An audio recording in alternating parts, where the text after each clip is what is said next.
3, 2, 1. Here we go!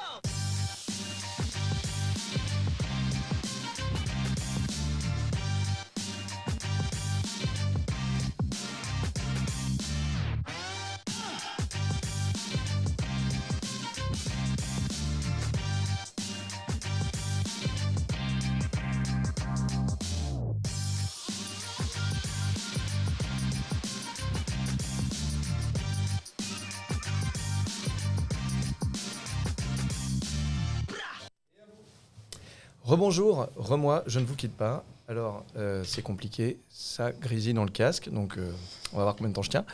Et donc, j'accueille plein de nouveaux invités. Donc, bonjour Sophie. Bonjour Laurent. Bonjour Nicolas. Bonjour Laurent. Bonjour Geoffroy. Bonjour Laurent. Voilà, donc ces nouveaux invités me rejoignent pour parler de plein de choses, et en particulier Open Banking, Embedded Finance, nouveaux services financiers, et puis toute l'actualité qui va autour. Avant qu'on rentre dans le vif du sujet, je précise deux choses. Je déteste préparer avec mes invités, donc en fait, ils ne savent pas forcément de quoi on va parler, donc vous étonnez pas, hein, ça part dans tous les sens, c'est le principe. Et puis en plus, j'ai des questions, mais ce n'est pas le plus important, donc si le débat prend, et puis surtout, si vous avez des questions, n'hésitez pas à les poser dans l'application pendant que vous nous regardez. L'équipe me les transfère et je peux les poser. Donc éventuellement, vous pouvez même dire question pour Sophie, question pour Nicolas, question pour Geoffroy. Voilà, je prends. On va commencer par un petit tour de table. Vous vous présentez chacun. Donc Sophie, on commence par toi. Donc, Sophie Coulon-Renouvelle, je travaille au Crédit Mutuel Arkea. Je m'occupe de la croissance externe, des partenariats stratégiques et du digital. Il faut parler près du micro. Merci beaucoup Sophie. Nicolas, à toi. Donc Nicolas Benadi, moi je suis le CEO de Swan. Swan, on est une plateforme de banking as a service. Ouais, ça c'est court. Geoffroy, à toi. Geoffroy Goffinet, directeur des autorisations à la CPR. Donc c'est nous qui délivrons les sésames pour les établissements de paiement, de monnaie électronique notamment. Et avant ça, j'ai un peu travaillé aussi à l'autorité bancaire européenne pour justement développer les RTS, sécurité, open banking, avant d'être aussi à la Banque de France sur l'aspect sécurité. Donc j'ai travaillé dans le domaine du paiement depuis, on va dire, une dizaine d'années. Je vois, donc tu es celui qui n'a pas que des copains. Banque de France, autorité. Mais en fait, il est super sympa, hein, sinon il ne serait pas là. Merci pour cette brève présentation. En fait, la première question pour poser un peu le tableau, je vais demander à ceux qui ont envie de réagir, mais peut-être, vu que tu viens de nous parler, que tu es là depuis longtemps, c'est de nous présenter c'était quoi les objectifs de ce qu'on appelle communément l'open banking. On peut dire que ça a commencé avec le Green Book peut-être, ou peut-être un peu avant d'ailleurs. C'était quoi les objectifs, il y a près de 10 ans, de toute cette transformation du monde de la finance avec les nouvelles possibilités d'open banking? Sans refaire l'histoire à Mathusalem, mais on va dire que je pense que la première priorité du législateur, c'était d'ouvrir un petit peu de compétition dans le domaine bancaire, hein, et du paiement notamment. Donc l'open banking, c'était un des moyens d'eux. Après, je pense qu'il y a eu un accompagnement du législateur plus qu'une création de l'innovation. Donc la DSP1, c'était, allez, on introduit des nouveaux acteurs dans le domaine du paiement pour challenger un peu les banques, faire en sorte qu'il y ait plus d'innovation. Je parle de ça en France. C'est vrai que si on regarde côté UK, c'était ramener dans la réglementation tout un tas d'acteurs qui étaient déjà présents, mais qui étaient non régulés. Donc ça, c'est voilà, une vision européenne de essayer de mettre des conditions à peu près équivalentes d'un pays à l'autre. On peut dire que peut-être on est moins sympa de ce côté-là du channel. On ne les laisse pas commencer s'il n'y a pas de régulation, alors que là-bas, ils les laissaient commencer. Exactement. En tout cas, on les laissait un peu plus libres et du coup, ça a ramené et essayé de converger. D'ailleurs, c'est pour ça que quand on regarde un peu les stats, à l'époque, on nous disait, mais à la CPR, vous avez agréé que 5-10 acteurs. Au UK, ils en sont à 200. On disait, ouais, mais on ne part pas tout à fait de la même situation. En France, on a un monopole bancaire très large et donc pas d'acteurs, pas de marché, alors que de l'autre côté, ils étaient déjà présents. Enfin, voilà. Donc ça, c'est pour la petite histoire du démarrage. Après, l'open banking, c'est la DSP2 et en effet, c'est plus l'accompagnement d'une innovation, en fait, puisque là, du coup, c'est l'innovation qui était plus vite que la réglementation, comme souvent. Et là, ça a été plutôt d'accompagner et donc de trouver le bon je vais dire, baromètre entre, d'un côté, ouvrir plus de concurrence et de sécuriser le tout, sachant qu'en effet, on avait un sujet autour de la donnée bancaire, des identifiants bancaires et que les pratiques qui s'étaient mises en place pour autoriser l'open banking étaient quand même assez open, puisqu'en fait, les acteurs disaient donnez-nous vos identifiants, vos mots de passe, on va tout faire à votre place, tout se passe bien. Ce qui rendait un peu les banques un peu nerveuses, les consommateurs, des fois, assez peu vigilants et se posaient quand même la question de la fraude derrière tout ça. Donc, c'est vraiment l'objectif là, c'était de dire il faut qu'on ramène tous ces acteurs-là dans le domaine régulé, donc on s'assure qu'ils aient un minimum de sécurité. tout en leur donnant le droit, du coup, à pouvoir accéder et faire sauter certains verrous, puisque certaines banques avaient en effet, pour se protéger, mis en place des dispositifs qui limitaient le partage des identifiants bancaires notamment. Alors je comprends qu'en tant que régulateur, tu appuies sur le sujet sécurité, mais de mémoire, dans le préambule de la DSP2, qui était le même dans le livre vert, il y a plus de concurrence et plus de nouveaux services pour les utilisateurs finaux. Alors peut-être je pose la question aussi bien à une fintech qu'à une banque. Je sais que tu ne fais pas d'open banking, mais en fait tu as bien suivi l'évolution de ce marché avant qu'on aille plus sur tes sujets à toi. Est-ce que tu as l'impression qu'on a atteint cet objectif 10 ans après ? Moi, j'ai l'impression qu'en partie, il y a quand même une partie des données bancaires qui ont été ouvertes et qui a vraiment... à quoi ça sert l'open banking, in fine, pour le consommateur, parce que c'est quand même lui qu'on essaie de servir. L'idée, c'était quand même d'améliorer l'expérience utilisateur de certains services. Si je veux faire, je sais pas moi, si je veux faire un crédit conso, de simplifier le téléchargement des relevés de compte il fallait les scanner. On les recevait en papier, il fallait les scanner, c'était vraiment très long. Donc, maintenant, c'est des choses qu'on peut faire beaucoup plus simplement. Et dans ce cadre-là, on peut dire qu'il y a quand même des choses qui sont un petit peu plus ergonomiques qu'avant. Et d'un autre côté, il y a encore plein de cas d'utilisation qui ne marchent pas correctement parce qu'il y a des limitations sur l'open banking. Et en fait, nous, chez Swan, on en est assez contents parce que notre service à nous permet en quelque sorte... Attention parce que j'ai un bip rouge, je vois qu'il y a du sales pitch. Hein, ouais. T'en fais pas. C'est vraiment le... Mais on va revenir sur la différence avec l'embedded finance et tout sûr. ce que ça peut faire. Sophie, toi, ton point de vue en tant que... tu es plutôt côté banque. C'est sympa aussi une banque. Pour toi, est-ce que les résultats de l'open banking sont un peu présents 10 ans après? Est-ce que tu as des acteurs open banking chez toi? Vous en l'utilisez dans vos services? On a beaucoup de cas d'usage. Après, arriver à mesurer l'intérêt pour le client final, est-ce que ça lui apporte véritablement au quotidien ou pour des moments particuliers comme un crédit IMO ou autre, ça, on continue à chercher à mesurer. On a vu que par exemple sur la partie agrégation de comptes, il y a eu un gros engouement. Et puis, ça s'estompe en fait. C'est pas forcément... Alors moi, je me suis posé une question. Est-ce que ça s'est estompé parce que tous les acteurs qui étaient dynamiques ont été rachetés par des banques qui ne les utilisent plus? Ou est-ce que c'est parce qu'il y a moins de demandes? Parce qu'il n'en reste plus qu'un d'acteur indépendant en France sur le sujet. Alors, peut-être troisième solution, peut-être que la valeur ajoutée pour le client n'est pas suffisamment travaillée encore. Voilà, c'était ça mon deuxième point. Ouais. Donc toi, tu penses plutôt vers ça. J'ai l'impression. Il y a eu le buzz au début pour quelques usages. Et puis finalement, les clients, sur la durée, n'ont pas trouvé. Ou les offreurs, sur la durée, n'ont pas amené la valeur ajoutée est intéressante pour le client. Par exemple, gérer son budget, c'est assez complexe. La simple agrégation de comptes ne suffit pas. Donc, le calcul d'un reste à vivre, en dehors de toute data vraiment complète, est assez pauvre. Donc, je pense qu'on est au début. Mais est-ce qu'il n'y a pas... Alors, pardon, je vais y revenir parce que tu as tout à fait raison, c'est pourquoi faire. Sinon, on reste dans un truc d'expert, je te rejoins pleinement. Mais déjà, rien que sur la base, moi, je suis forcément un early adopter de tous ces sujets-là, j'ai essayé longtemps. À cause de vos travaux à l'EBA, j'avais envie d'arrêter, moi, j'en peux plus. Je te jure, tous les jours, on me demande de refaire mes authentifications. Non, mais c'était volontaire ? Non, alors c'est vrai que sur ce sujet-là, on a d'abord on essaye d'évoluer. L'autorité bancaire essaye d'allonger la durée sans refaire le match de l'histoire. Et en effet, il fallait trouver le bon équilibre entre d'un côté la sécurité et s'assurer que le client soit bien d'abord inconscient de ce qu'il donne comme données bancaires. Je pense que c'est un point important. Donc l'objectif de dire il faut que le client donne son consentement pour partager les données, c'était le premier point. Deuxième point, les nouveaux acteurs, c'est très bien, ils rentrent en relation avec le client, mais ils ne le connaissent pas, le client. Donc c'était important qu'au moment, en tout cas, où le client donne son accord, c'est bien sa banque qui l'authentifie, qui vérifie de manière renforcée, parce que c'est pareil, c'est un des sujets sur lesquels on peut quand même reconnaître que la France était plutôt en avance sur l'authentification renforcée. On a plutôt réussi, dans le cadre de la DSP2, à défendre notre position et que ça soit étendu à l'ensemble des pays. Et donc tous les pays européens maintenant font de l'authentification renforcée des clients. Après, la difficulté, c'était ailleurs. Et donc je peux vous dévoiler une partie des coulisses, mais enfin ça a été écrit par l'EBA à différents moments. C'est qu'en effet, la meilleure solution, ça aurait été de dire les acteurs, ils sont agréés, les nouveaux acteurs. Ils peuvent faire de l'authentification renforcée.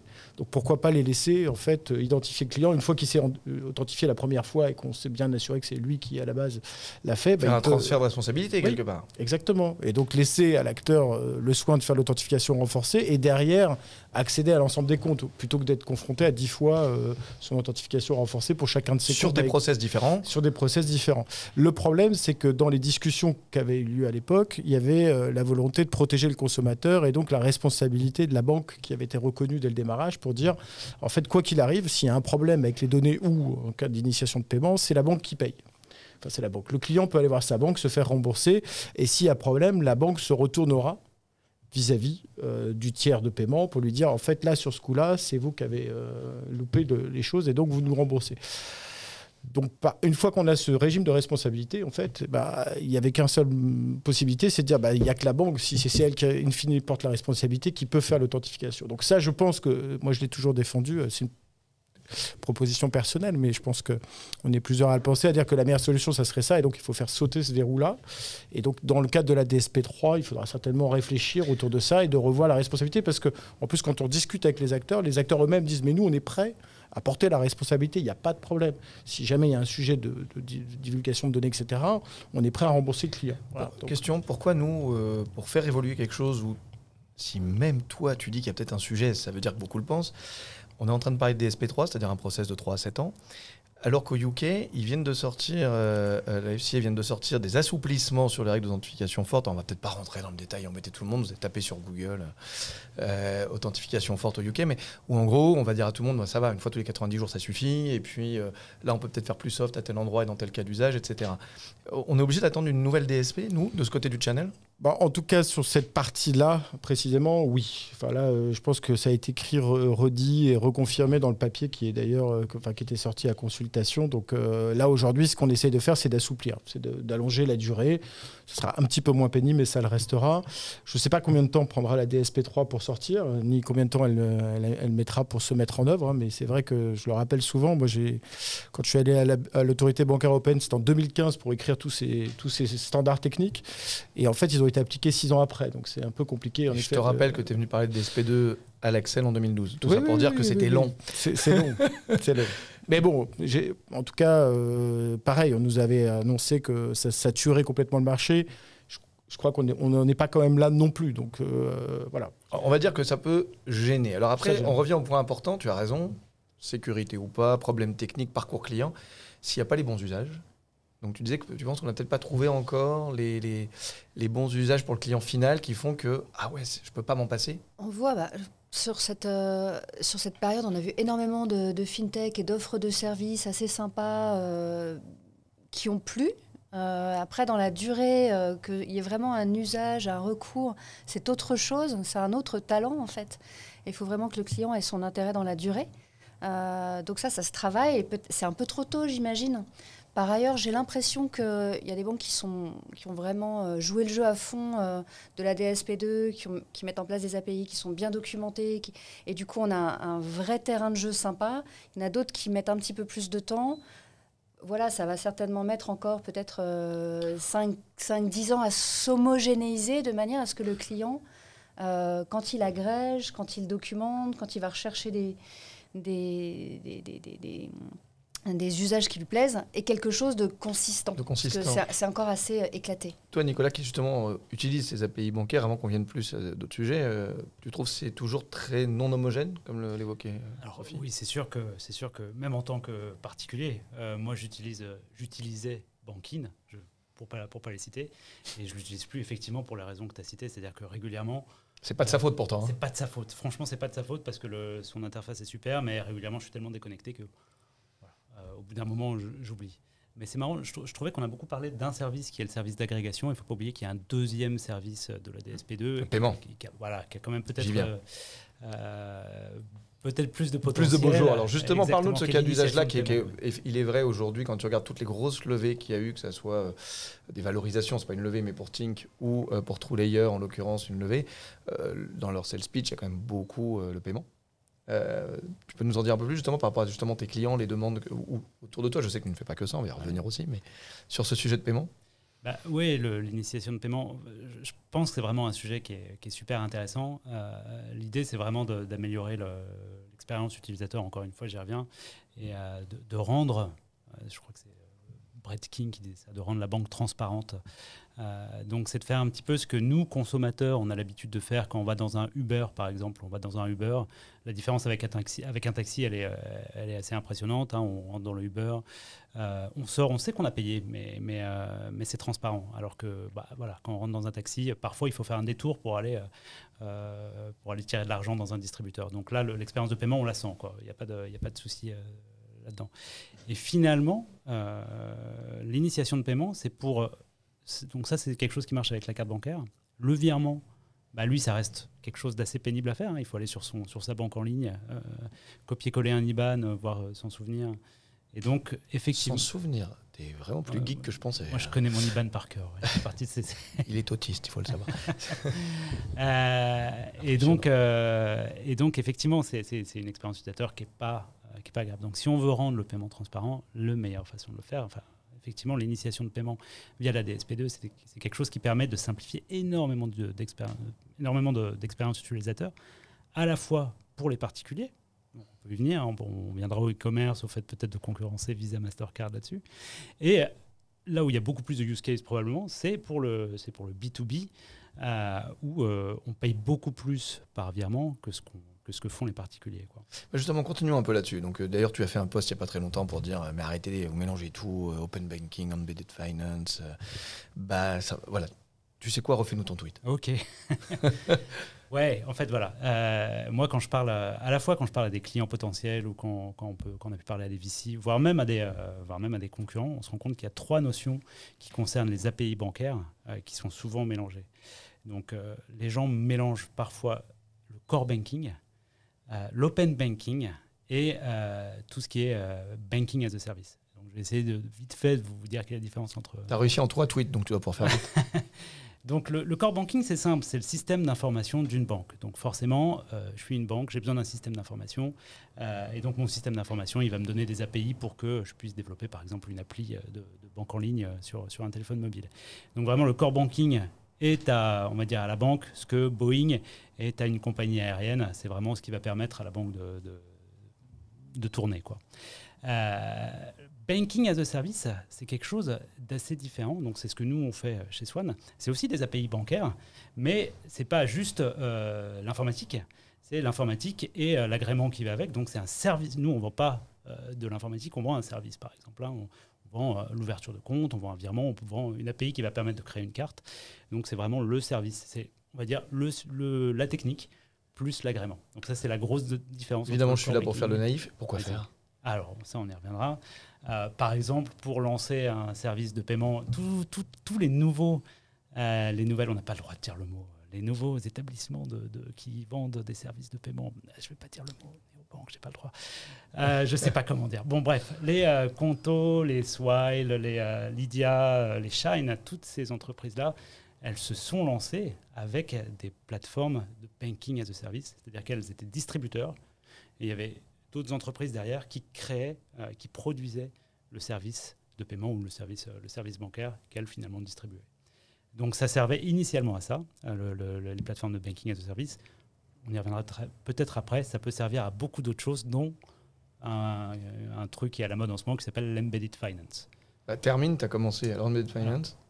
Embedded finance, donc je reviens à mon exemple de Uber initialement, c'est la capacité finalement d'embarquer des produits, des services de paiement ou des services bancaires au sein d'une expérience utilisateur qui existe déjà. Moi, je prends souvent cet exemple. Dans ma société précédente, c'était une start-up aussi. C'était moi qui étais le DAF. C'était moi qui payais les salaires. J'avais un super système d'information qui me permettait de faire les fiches de paie, de m'occuper aussi des tickets restaurants et tout ça. À chaque fois en fin de mois, donc je faisais les fiches de paie, je devais appuyer sur un bouton, je téléchargeais tout un fichier. C'était très long. Je devais ensuite l'uploader sur ma banque en ligne. Parfois, je devais faire des paiements de salaire en avance pendant le mois. Je devais rembourser des dépenses, pareil, en cours de mois qui avaient été faites. Je devais aussi payer tous les tickets restaurants, toutes les cartes restaurants.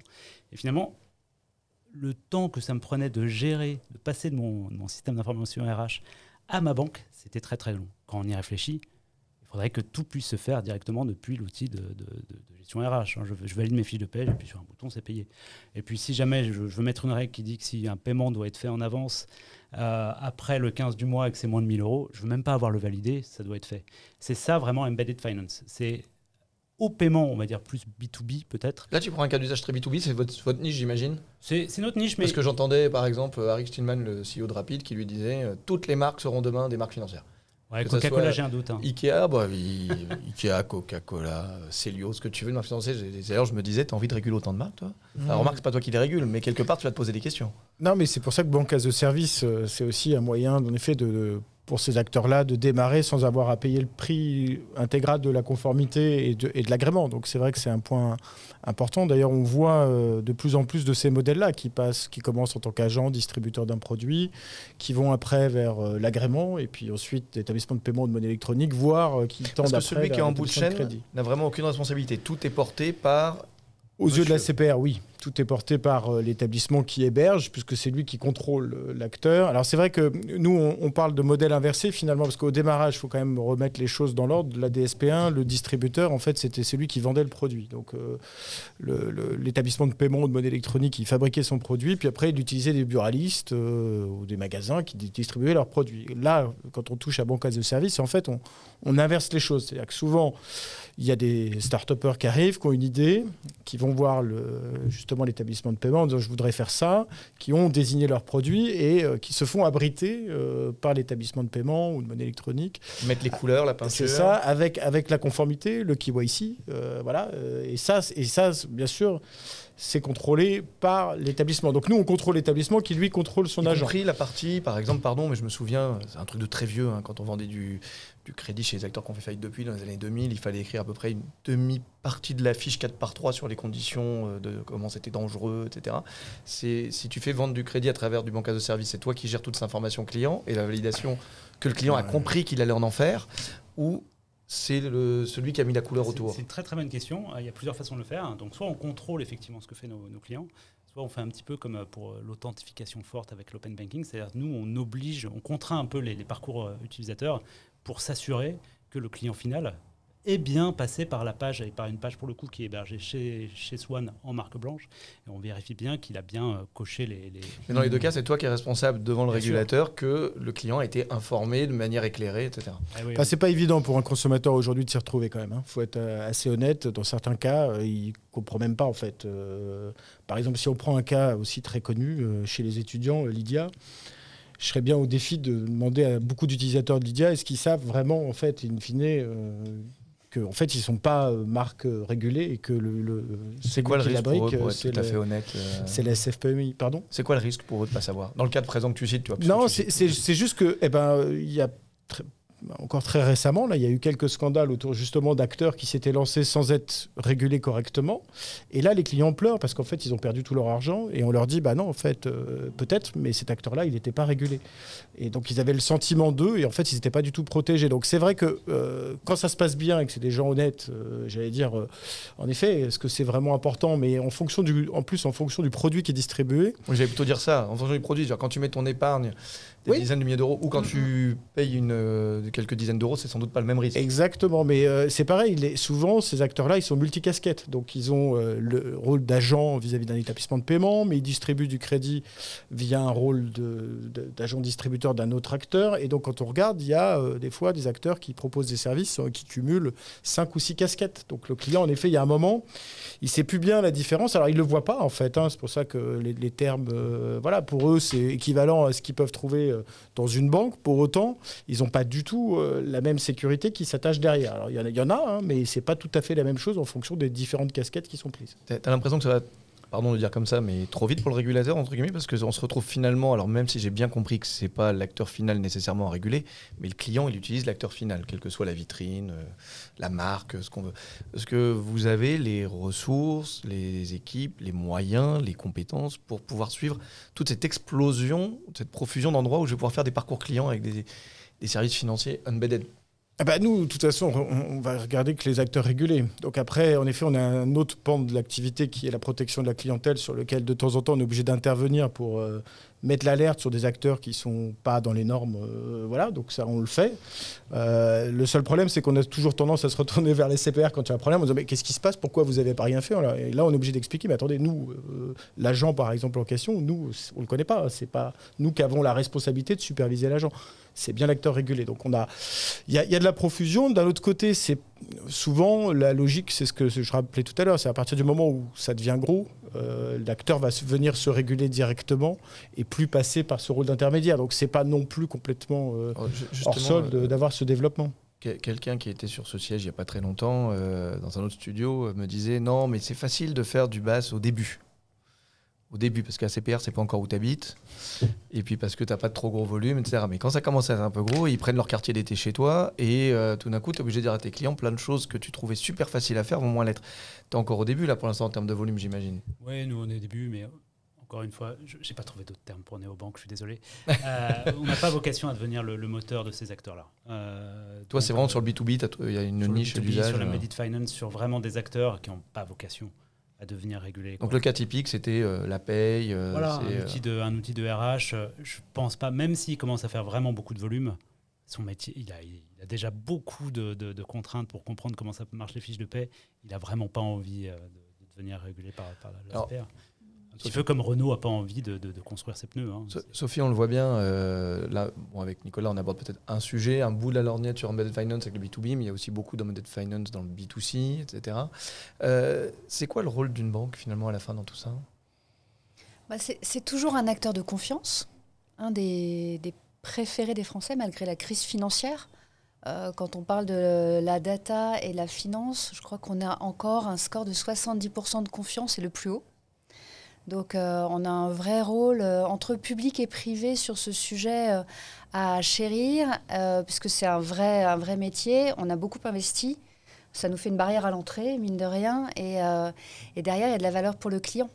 Parce qu'avec des acteurs comme les GAFAM, avec l'utilisation de la data qu'on voit aujourd'hui, nos enfants sont plus éduqués que nous, mais les périls et les inquiétudes autour de ces usages désordonnés de la data sont importants. Et donc, la banque a un vrai rôle de tiers de confiance dans la relation avec le particulier, dans la relation en B2B. Le groupe Crédit Mutuel Arca s'est particulièrement développé sur le B2B et justement expose ses services à des acteurs comme Nicolas. À des acteurs, à tout type d'acteurs en fait. Collaboration très très ouverte à différents maillons de la chaîne. On a sur l'open banking, il y a Budget Insight qui est sur un maillon. Il y a Comment tu vois cette Mango sur un autre maillon. Enfin, il y a beaucoup de manières en fait d'intervenir sur le banking. C'est totalement invisible pour le consommateur final. Donc vous, chez Crédit Mutuel Arca, vous l'avez plutôt pris comme une opportunité, pas forcément comme un risque. On l'a complètement pris comme une opportunité avec l'idée que la banque de 2030, 2040, on ne sait pas laquelle elle est, mais que certainement la partie plateformisation, collaboration, elle est au cœur, et la partie démystification de la finance, elle est au cœur aussi. Et la collaboration avec les fintechs qui sont beaucoup plus habiles à déceler les bons usages est certainement le meilleur moyen qu'on a pour aller vers cet acteur de 2030 super solide, super reconnu. Alors vous avez une particularité dans le groupe, c'est qu'en même temps, vous êtes sans doute celui qui a commencé à travailler le plus tôt avec les fintechs et qui en a quand même pas mal dans son giron. Vous en avez pas mal racheté aussi. On ne va pas débattre aujourd'hui de l'intérêt tel qu'ils se développent ou pas. On avait fait, je crois, déjà une séance sur ce sujet. Mais en même temps, une autre particularité, c'est qu'on ne peut pas vous taxer de parisianisme. Hein. Tu as pris le train pour venir nous voir, ou l'avion, je ne sais pas. Le train, voilà. Ouais. De Brest, donc, et donc profondément ancré dans les territoires. Moi, la question que je me pose, c'est est-ce que la discussion qu'on a là, c'est une discussion de salon parisien encore à ce stade par rapport à la majorité des Français des utilisateurs, qu'ils soient B2B ou B2C d'ailleurs, hein, vos clients professionnels, vos clients particuliers, les entreprises, etc. Ou est-ce que vraiment, ça y est, c'est quand même the time, entre le Covid qui a beaucoup digitalisé, qui a forcé finalement, ça a été un super CDO, les besoins qui changent. Est-ce que là, quand même, ça commence à être autre chose que des discussions d'experts comme on peut l'avoir ici? Ton sentiment, toi, du terrain? Moi, je crois que cette digitalisation et ce besoin de simplification et de transparence, il est vraiment très important. La question de la data, de manière très, très large, elle est au cœur. On ne peut pas y échapper. Donc ça, je pense que c'est vraiment quelque chose de très général. en arrivant de Brest, je ne pourrais pas parler pour la France entière, évidemment. Non, mais juste avec ton expérience, je demande. Voilà, sur ce côté, on cherche à être vraiment près du consommateur. On cherche. On n'y est pas encore, je crois. On a encore beaucoup de chemin par rapport à ça. Et consommateur B2B ou B2C, en fait.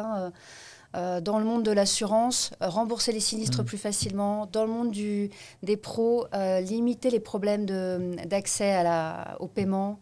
Vraiment faciliter et assainir aussi l'économie. Dans cette partie, j'allais dire, dans ma question, il y avait aussi est-ce que le consommateur a compris les tenants et les aboutissants. Tu disais tout à l'heure que tu n'en étais pas complètement sûr. Je vais prendre un cas d'usage, celui que tu viens de nous citer. Moi aussi, dans mes petites boîtes, je gère la paye, la RH, etc. Et c'est parfois très pénible sur les interfaces bancaires, mais c'est pénible au point que je fais quand même attention 2 fois avant de cliquer, je vire les sous, parce que quand les sous sont partis, ils sont partis. Je vérifie l'IBAN, etc., etc. À l'inverse, si ça devient tellement facile et embedded, comme on dit tout à l'heure, est-ce qu'il n'y a pas le risque qu'à un moment, mince, j'ai fait une fausse manip, c'est parti, j'appelle la banque, c'est la banque qui est responsable. Je fais exprès, je vais jusqu'au bout de l'exercice. Écoute, oui, ça fait partie de... Encore, si on reprend, on peut tout à fait faire des expériences utilisateurs qui soient à la fois fluides et très sécurisées. C'est pas du tout incompatible. Il n'y a pas forcément un clic, il y a quand même de l'authentification forte. De la vérification, quand même de la validation d'étapes. On dit souvent sécurité contre usabilité, mais en fait, c'est pas toujours vrai. Si on regarde, je sais pas moi, un paiement avec Apple Pay, c'est très très très facile à faire, c'est très très très sécurisé aussi.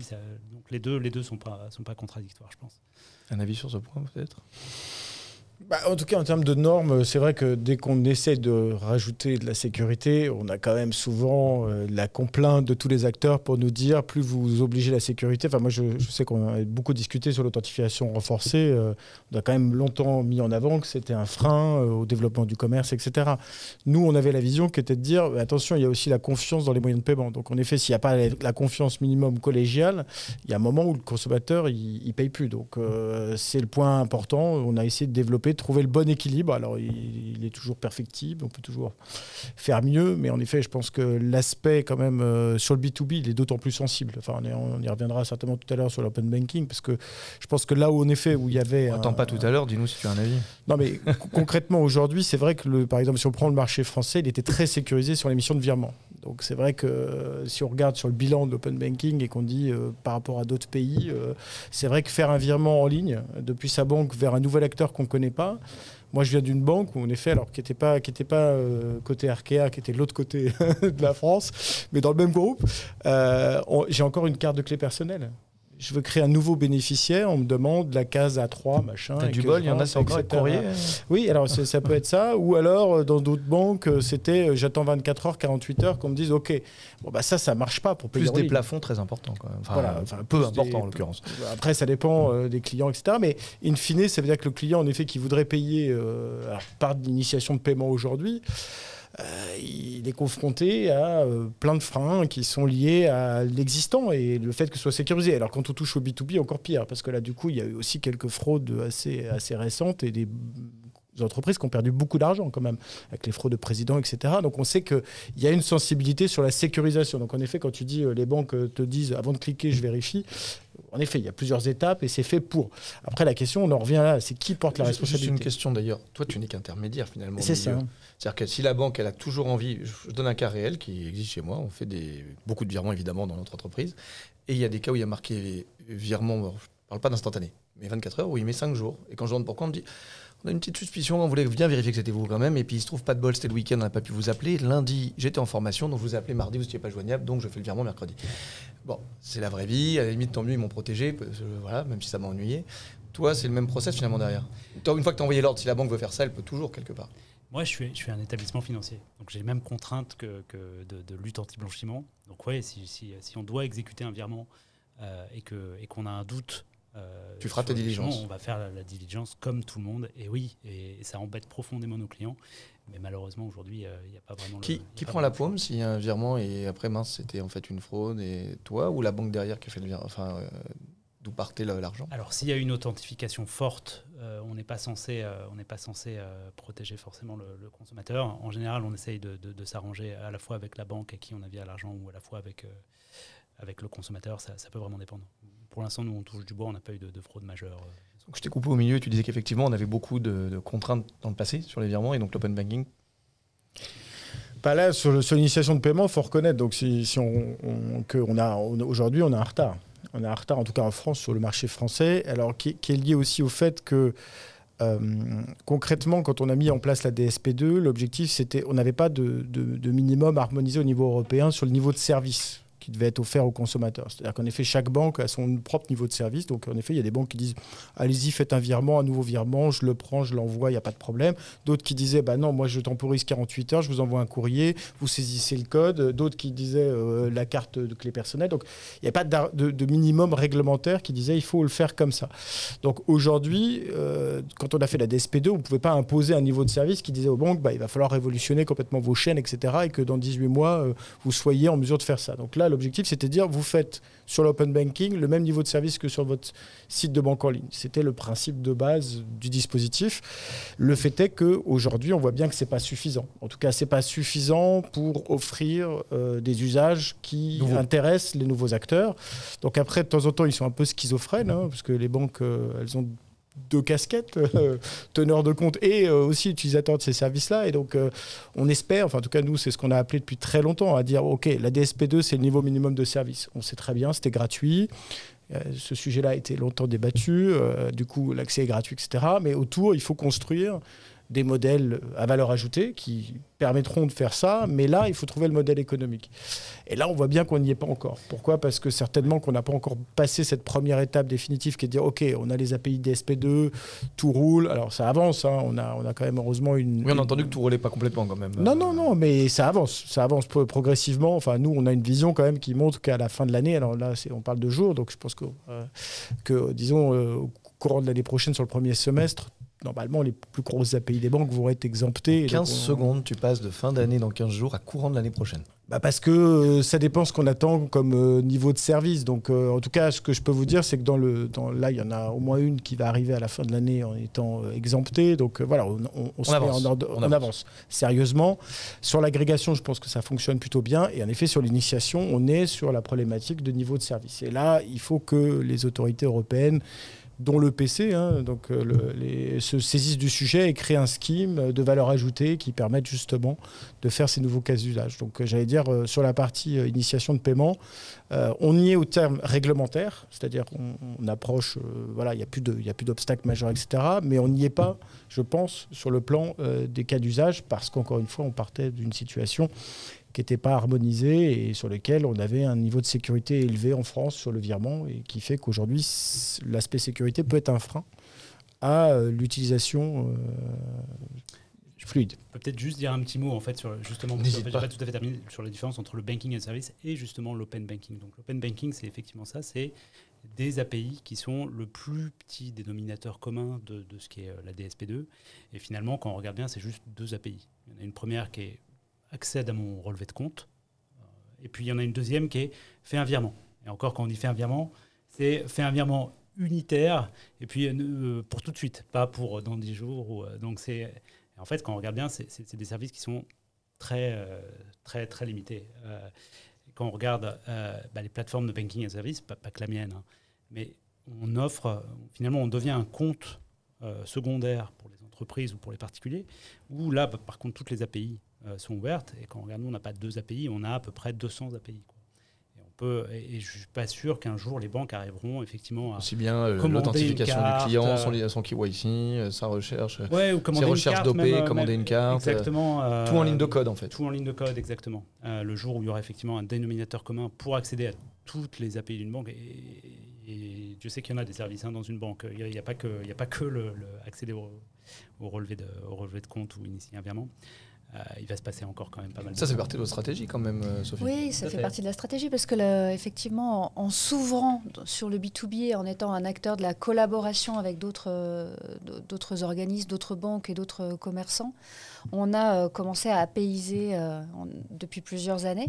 Après, le champ est terriblement important. On parlait tout à l'heure de core banking, de toutes les layers intermédiaires. Le front évolue en permanence. Donc on a aussi des enjeux. D'une page blanche, c'est plus facile. Hein. Oui, et on a des enjeux de servir les besoins aujourd'hui de nos banques du jour et puis de construire la suite. Donc on est toujours dans cet arbitrage de ressources. Donc on n'a pas terminé. Alors, je reste avec vous 2 minutes. Je reviens sur toi en tant que serial entrepreneur. Bon, c'est pas la première fois que tu as une idée, tu as le nez creux sur quelque chose. Pourquoi, à ton avis, c'est the moment là en ce moment? Parce que, honnêtement, banque as a service, les mots évoluent, hein, embedded finance, etc. Mais on en a fait venir sur cette scène ou sur d'autres au Paris FinTech il y a 5-6 ans. Mais ils galéraient, tu vois, ils étaient là avec la paillette, ils étaient comme ça. Pourquoi tu as l'impression que c'est the time maintenant? Moi, j'ai une théorie, effectivement, là-dessus. Je pense parce que justement les premiers acteurs, tous les Lydia, tous les Conto, tous les Revolut, et en fait pas que en Europe, hein, c'est la même chose aux États-Unis. Il y a des nouveaux acteurs qui sont créés sans être des établissements forcément régulés ou sans être des établissements de crédit, c'est-à-dire des startups, plutôt avec un mindset, une culture tech qui ont réussi à prendre des parts de marché sur les services de paiement ou sur les services bancaires en général. Donc les autres tech, les autres directeur de produits ou même CEO dans les startups se disent ça va pas être très compliqué de faire une carte de paiement vu que eux ils n'avaient pas 150 ans et ils ont été capables de créer une carte Mastercard ou ils ont été capables de faire un virement. Il doit bien y avoir des API quelque part pour faire ça. Et donc effectivement c'est pour ça que ça a pris autant de temps, c'est-à-dire qu'il a fallu que les premiers acteurs donnent envie et que finalement aujourd'hui plein de gens tech se disent tiens il me faut une API pour créer une carte ou pour créer un compte. On a vu peut-être sur cette question. Parce que j'en avais une deuxième, j'avais une question qui vient juste derrière. Ok, c'est super, c'est le bon timing. On n'est quand même pas un peu fou sur les valos, là? Je parle pas de la tienne, hein, parce que c'est pas mon sujet. Mais quand je vois, j'ai interviewé la semaine dernière... Alors, est-ce que c'est spécifique au FinTech ou est-ce que c'est juste un mouvement mondial un peu dingo sur les valos? En particulier l'open banking. Enfin, pardon, Daniel, 2 milliards avec Visa, donc pour Tink. Bon, le deal n'est pas encore signé. Enfin, a priori, il a été bien écrit. Nos amis de TrueLayer, fort sympathiques. La boîte existait il n'y a pas si longtemps que ça, pas du tout pour ainsi dire.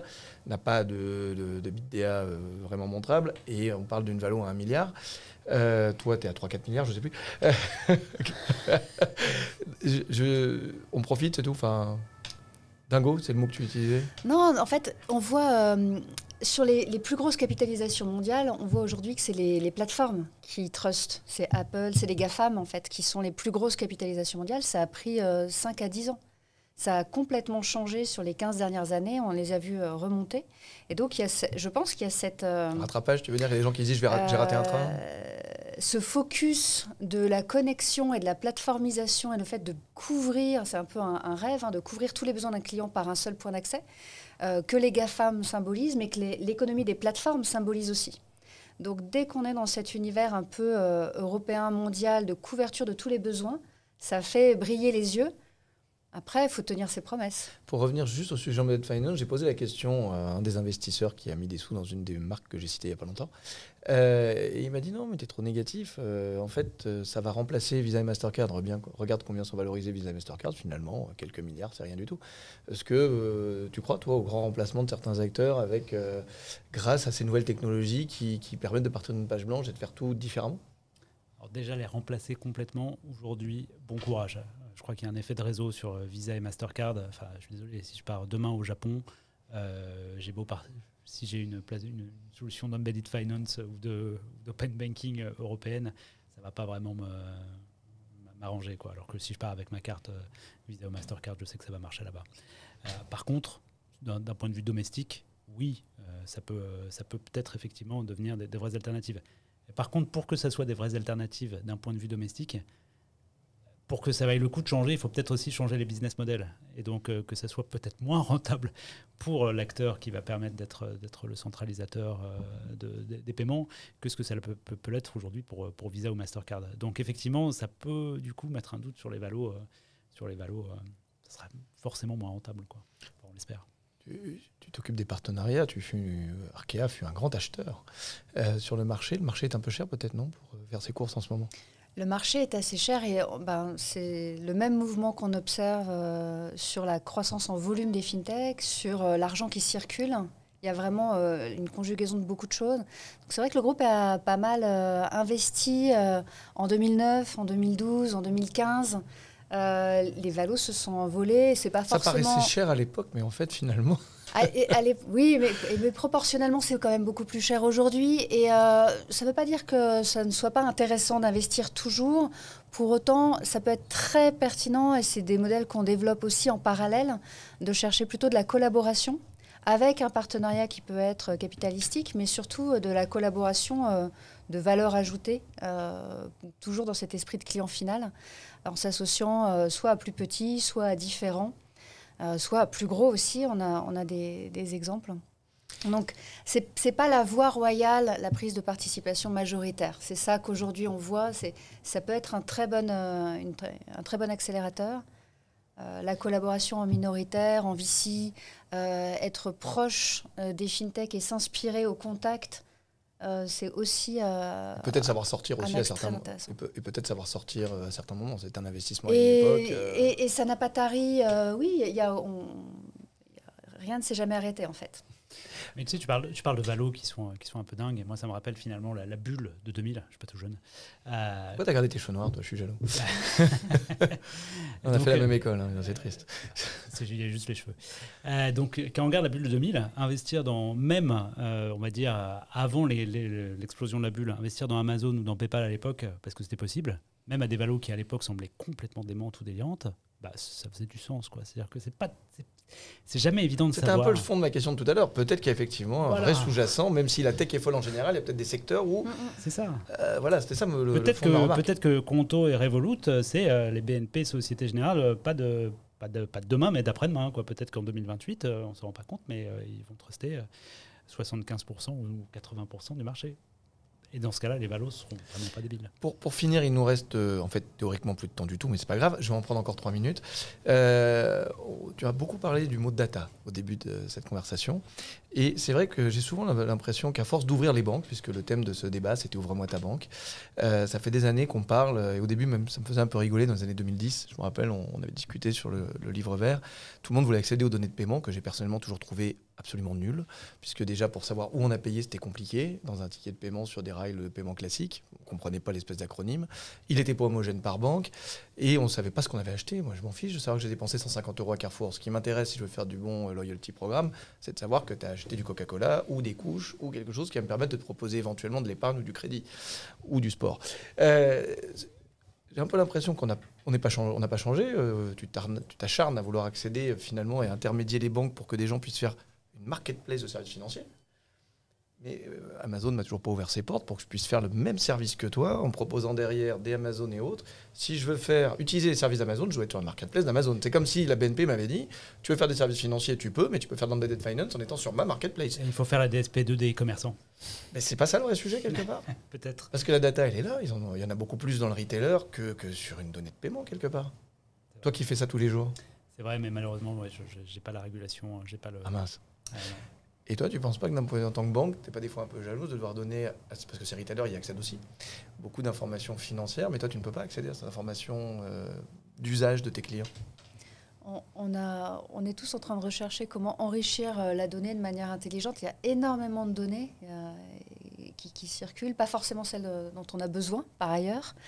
Et on a besoin de savoir aussi se poser les bonnes questions. Une fois qu'on aura toutes ces datas, qu'est-ce qu'on va pouvoir offrir aux clients de différenciation? Donc des pumpkins qui vont avoir une donnée fine et qui vont pouvoir servir des commerçants locaux avec une clientèle locale plutôt jeune ou moins jeune d'ailleurs. Je pense que là, il y a des écosystèmes de data qui ont vraiment de la valeur. Et après, il faut les retrouver un par un dans chacun des cas d'usage. Jaloux, on n'est pas trop, parce qu'avec Budget Insight au sein d'Arkea, la partie enrichissement de la donnée, voir les cas d'usage, on voit aussi ce qu'on peut faire, jusqu'où on peut aller. Et je pense qu'on est vraiment au début, en fait, sur ces volets-là. Beaucoup de choses à faire. Un petit mot de conclusion, peut-être, que j'ai posé ma dernière question plutôt orientée data hors service régulé. Non, nous on accompagne un peu tous ces mouvements-là. On essaye de faire en sorte qu'on parle le même langage. C'est vrai que ce qui est assez drôle, c'est finalement le vocabulaire.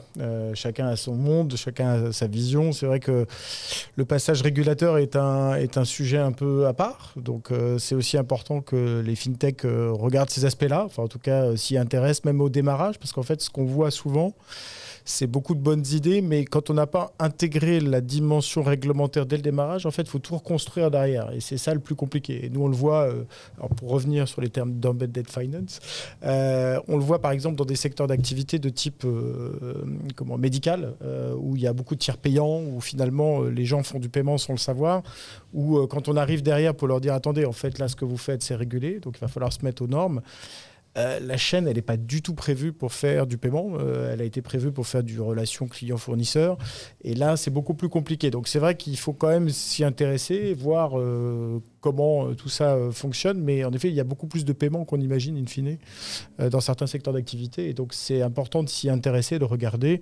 Et voilà. Et nous, on va continuer à essayer de publier le maximum d'aides d'extérieur pour que les gens comprennent aussi dans quel domaine. Et on en parlait juste avant l'émission. On se disait, c'est vrai qu'il y a eu une grosse évolution, en fait, même vis-à-vis de la CPR en termes d'accompagnement de ces acteurs. Quand on a commencé en 2010-2011 avec la DSP 1, je me souviens, je t'invitais il y avait des sujets où les gens, même à la CPR, la compréhension des modèles, de ces nouveaux modèles, de cette façon de fonctionner était plus difficile. Et on a progressé, j'espère, dans le bon sens. On a une charte FinTech qui vient d'être sortie, publiée, pour justement mieux accompagner, s'engager sur un dialogue constructif avec ces nouveaux acteurs. Donc voilà, on est tout à fait ouvert à ces mondes. Mais voilà, il faut que chacun joue son rôle. Et nous, on est là de temps en temps, en effet, pour faire rappeler la réglementation. Et c'est pas toujours très agréable, mais c'est aussi important pour la confiance du public dans ces nouveaux acteurs.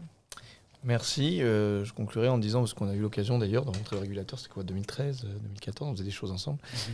2011, ouais, ça ne me rajeunit pas. Je témoigne que les choses ont évolué. Je pense que toi aussi, tu as pu voir beaucoup de choses changer. Et en tout cas, j'ai commencé mon édito tout à l'heure sur ce mot-là, ensemble. C'est ce qu'on a essayé de faire dans ce panel. Un régulateur fort sympathique, une banquière mais aussi fort sympathique, et un start-upper qui est de toute façon à l'image d'être fort sympathique. Donc start-upper, c'est le mot à la mode, mais c'est vrai que tu es très sympa aussi. Et donc ensemble, on essaye de partager, d'échanger, et ce qu'on a vu par le passé, c'est que c'est ça qui fait progresser. Quand on se comprend, déjà, on a fait une grosse partie du chemin. Merci à tous les trois. Merci beaucoup. Merci beaucoup. Et on se revoit bientôt pour de vrai, dans des grandes salles avec plein de verres à boire après, mais aujourd'hui on peut pas. Alors avant que vous quittiez le plateau, s'il vous plaît, encore une petite seconde de patience, je fais la transition. Donc sans transition, le plateau d'après, ça sera les chroniques du PFC. On fera un tout petit peu plus court que prévu, d'abord parce que je suis en retard, et ensuite parce que Christophe Bourbier est encore plus en retard puisqu'il ne viendra pas. Donc petit souci de dernière minute. Donc nous serons avec Aude Frodouel, rédactrice en chef adjointe de Mind FinTech, et avec Louis, et maintenant je cherche son nom de famille, c'est pas sympa ça. Louis, le CEO d'Alma. Merci Louis Chatriot, CEO d'Alma, je t'embauche. CEO d'Alma, que vous connaissez tous. Et nous allons donc pouvoir débattre un petit peu en s'amusant de l'actualité de la FinTech. Et tu viens d'ailleurs de parler il y a quelques instants de marques qui peut-être demain seront la BNP ou la SocGen. Ce qui est sûr, c'est qu'hier, Nubank est rentré en bourse, valorisé beaucoup plus que la SocGen 2 fois, et un petit peu moins que BNP. Donc ce sera l'occasion de réagir, par exemple, pendant ces chroniques. En attendant, une petite minute de transition avec un extrait du dernier PFC, et je vous retrouve dans un instant.